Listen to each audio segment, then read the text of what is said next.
शहर से बहुत दूर एक गांव था। उस गांव में एक बरगद का पेड़ था। उस पेड़ पर एक झूला लटका हुआ था, लेकिन कोई भी गांव वाला उस झूले पर बैठने की हिम्मत नहीं करता था। एक दिन घसीटा और उसकी पत्नी निर्मला सो रहे होते हैं।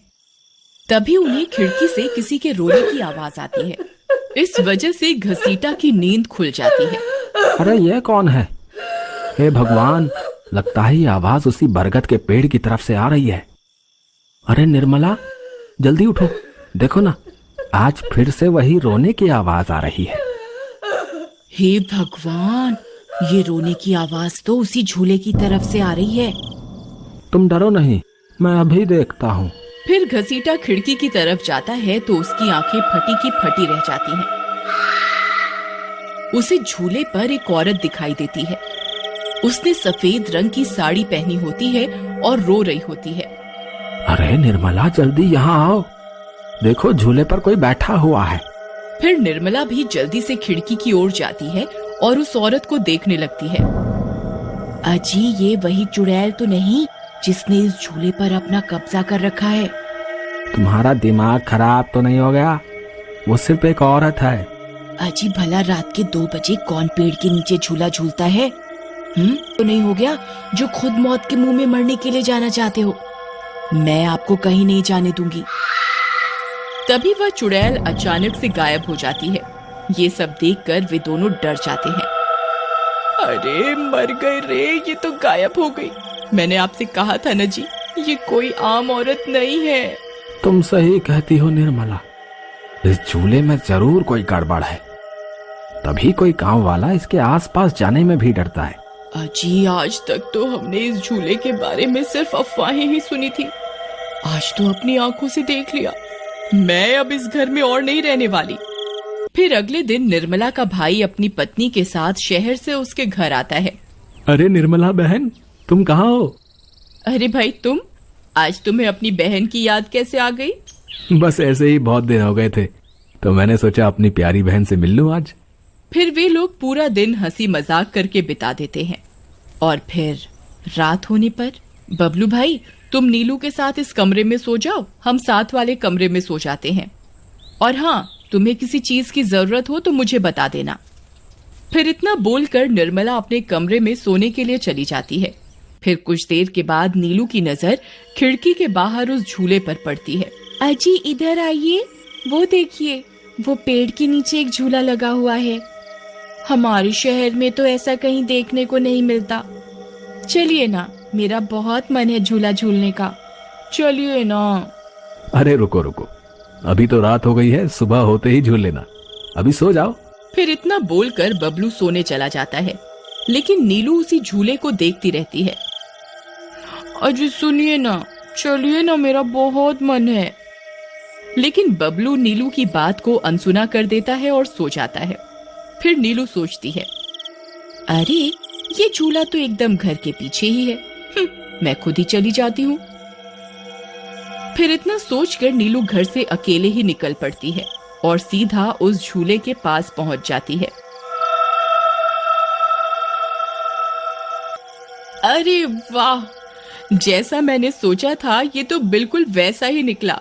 आज तो मजा ही आ गया।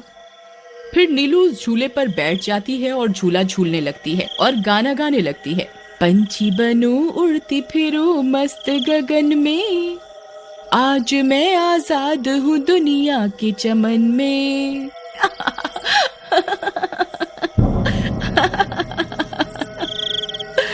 अरे वाह।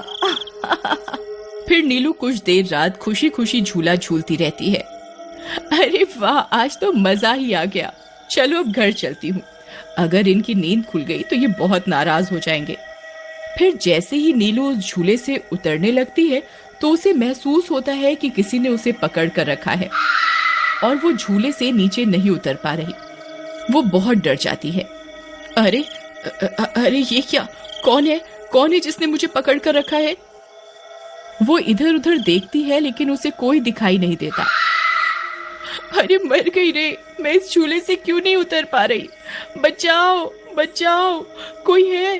अजी सुनते हो, मेरी मदद करो। तभी नीलू की आवाज सुनकर बबलू की नींद खुल जाती है।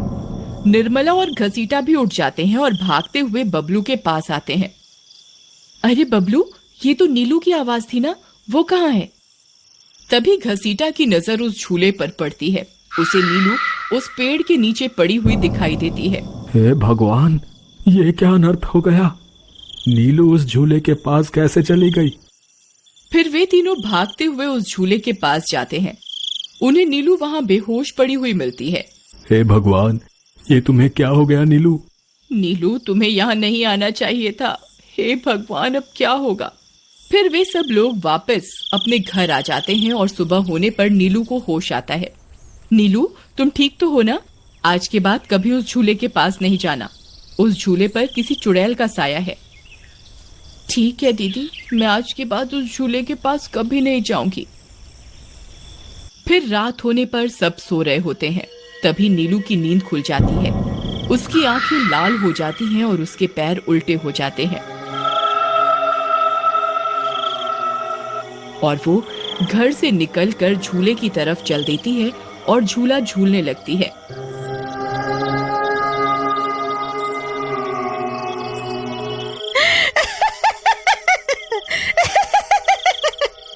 उसकी हंसी सुनकर उन सब की नींद खुल जाती है।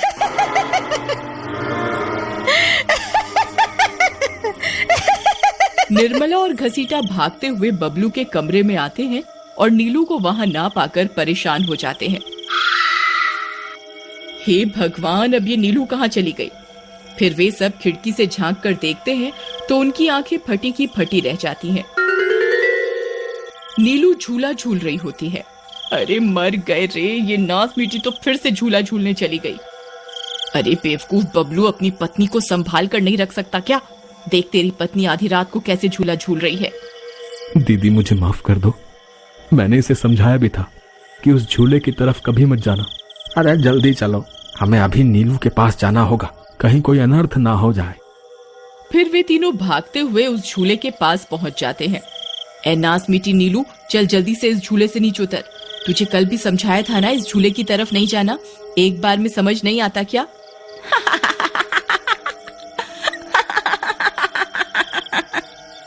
जरा इसके पैरों की तरफ तो देखो। अरे मर गए रे, ये तो चुड़ैल बन गई है। अरे मर गए रे, मेरी बीवी तो चुड़ैल बन गई। अब क्या होगा? अरे भागो रे भागो, सब अपनी जान बचाकर भागो। अरे मैं तो जीते जी विधवा बन गया। अरे मेरी बीवी तो चुड़ैल बन गई। फिर वे तीनों वहां से भाग जाते हैं। तभी उन्हें रास्ते में कुछ गांव वाले मिलते हैं। अरे घसीटा भाई, क्या हुआ? इतनी रात गए कहाँ भागे जा रहे हो? अरे भाई, इसकी पत्नी नीलू शहर से आई थी और रात को वो बरगद के पेड़ के नीचे बंधे झूले पर झूला झूलने चली गई। अब उस चुड़ैल ने उसके शरीर पर अपना कब्जा कर लिया है। हे भगवान, ये क्या अनर्थ हो गया? चलो हम सब मिलकर अभी वहां चलते हैं। फिर वे सब गांव वाले मिलकर वहां पहुंच जाते हैं। नीलू अभी भी झूला झूल रही होती है। ए चुड़ैल, बस बहुत हो गया।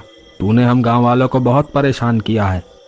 तेरी वजह से कोई भी रात को इस रास्ते से गुजरने की हिम्मत नहीं करता था, लेकिन बस आज तेरा खेल खत्म करके ही रहेंगे।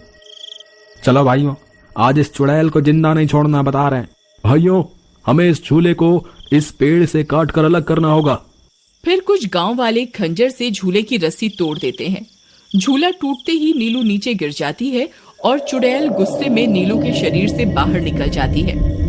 हे गांव वालों, ये तुमने सही नहीं किया, अब तुम सब मरोगे। भाई जल्दी से इस झूले में आग लगा दो, हो सकता है इस झूले के जलने से ये चुड़ैल भी मर जाए। तभी एक गांव वाला उस झूले को आग के हवाले कर देता है। उस झूले में आग लगते ही वह चुड़ैल भी तड़पने लगती है और कुछ ही देर में वो भी जलने लगती है। मैं किसी को जिंदा नहीं छोड़ूंगी। अरे अरे मर गई रे। गांव वालों, मैं तुम्हें जिंदा नहीं छोड़ूंगी। मैं